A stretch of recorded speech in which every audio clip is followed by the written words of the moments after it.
The episode starts out normally. Eustace reading his paper, yelling at Muriel for his dinner. Eustace: "Muriel! Muriel! I'm hungry!" The camera shifts into the kitchen. Muriel cooking up whole salmon, then proceeding to add vinegar as the final touch. She hums a joyful, happy tune as Courage sits at a chair, watching her prepare the meal as drool drips from his mouth, his face expressing that of a glutton. Back at Eustace, he tosses his paper down. He gets up to walk to the kitchen, grumbling about how there's no dinner. He walks through the door and immediately growls in anger at the sight of Courage. "What are you doing sitting at the table?" Courage immediately gets down and moans. Now, Eustace, there's no harm in Courage sitting with us at the table. It makes us look like a family." "Blah, blah, blah. Now where's my dinner?" "Coming up, Eustace. Now sit down and I'll bring it in a moment." Eustace sits down holding his knife and fork, waiting impatiently. He then stares at Courage, who's also waiting, and shows a sinister smile. "Hey, stupid dog! I got something for you!" Courage looks up at Eustace with concern, and after that Eustace pulls out his trademark green mask and scares Courage. As Courage screams, his mouth widens as his teeth shoot out in that wacky cartoon fashion.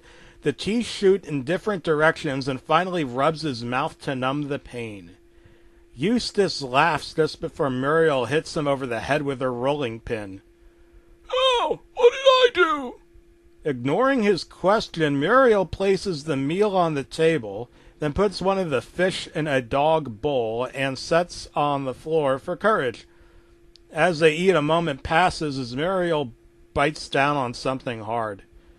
"After all these years, Muriel, I can't believe you forgot not to watch out for fish bones." Muriel spits out what she bit on and examines it. "It's not a fish bone. It's a tooth." "Stupid dog! Watch where you throw your teeth!" In the next scene, captions appear that say 10 days later, as everyone is laying in bed trying to sleep except for Muriel. She's sweating profusely as she shifts from one side to the other, moaning in discomfort. Eustace and Courage then wake up asking her what's wrong. "I don't know. Must have been something I ate. I think I'll get a drink of water." As Courage and Eustace try to go back to sleep, they hear a crash. They both hurry down and find Muriel on the floor, unconscious next to a broken glass. In the next scene, Eustace and Courage are pacing in front of the closed bedroom door as the doctor examines Muriel. Eventually, the doctor comes out with the diagnosis to give the unfortunate news in his Hindu guru accent. Ahem. "She's suffering from giardiasis. It's a bacterial disease that sometimes comes from dogs." "Stupid dog! Now look what you did! She's sick because of you! It's all your fault!" Courage looks down at the floor and begins crying as Eustace asks the doctor what the treatment is. "Usually these cases aren't too severe, and the parasite goes away after a few weeks, but unfortunately she seems to be in a more critical state." "I don't care, just make her well again." "I am sorry, there is nothing I can do. I don't have medicine to treat her, but even if I did, I don't think it would work." "What are you saying?" "Oh, she's an old woman, Eustace. She's lived a very long time. I suggest that you say your goodbyes while you can." The next scene is shot with the caption, 1 month later. "Stupid dog! You killed her! It's all your fault!" For days, Courage took the verbal, emotional, and physical abuse from Eustace. Daily, he beat Courage with Muriel's rolling pin until he became broken, bloody, and bruised. Eustace barely fed him with table scraps to keep him alive in order to take his anger out on Courage, constantly blaming him for Muriel's death. One night, as Eustace is asleep, Courage is in the bathroom just staring into the mirror, holding a picture of himself being held by Muriel. He suddenly hears Muriel's voice calling out to him from behind. He forms a smile and turns around to greet her, only to find no one there.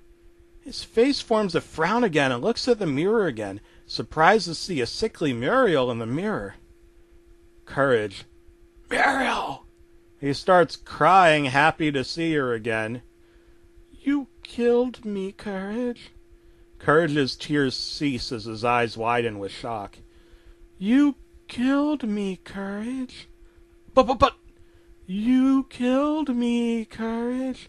Eustace, too. I loved the both of you and died because of it. Courage begins shaking as Muriel fades away, the photo falling to the floor as Courage screams. Eustace wakes, his surprised expression now shifting to anger as he pulls out the rolling pin. He rushes toward the bathroom after Courage, but instead finds a shattered mirror on the floor with Courage missing. Stupid dog! Where are you?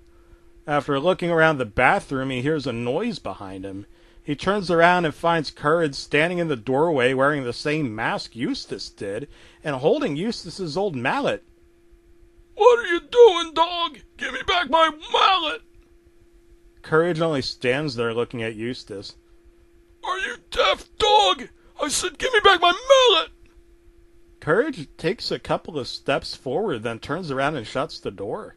The camera zooms away from the door as the screen fades to black. The last thing I heard are the screams of Eustace. The screen returns as we see it's now the next day. Only the sky and clouds are black and red. The screen shows shots of the empty rooms as we hear the sounds of something or someone being dragged. The back door is kicked open as we only see Courage's foot, though we don't see anything else just yet. We now see a shot of the farm at a distance for a few moments as we can still hear the sounds of dragging. In the final scene, we now see Courage on top of the farm's windmill holding a near-lifeless Eustace in one hand and in the other hand the now blood-covered mallet. We see Eustace being dangled over the windmill, his clothes torn and stained red. His eyes flow blood down his cheeks due to his glasses being smashed in. He twitches some as he pleads with Courage. Stop! Please! No more! Have mercy! Courage says nothing and uses the mallet to strike the windmill, breaking it. The windmill stops and the windmill vandals appear in the distance from the fog. The four of them come riding forward and begin riding and circling the windmill. Eustace notices them and begs Courage again to spare him as we hear the theme of the windmill vandals. Courage again ignores his pleas and lets him go. His body hits the ground as the vandals surround him. They raise their weapons. The screen cuts to black once more, and again the only thing heard are the screams of Eustace.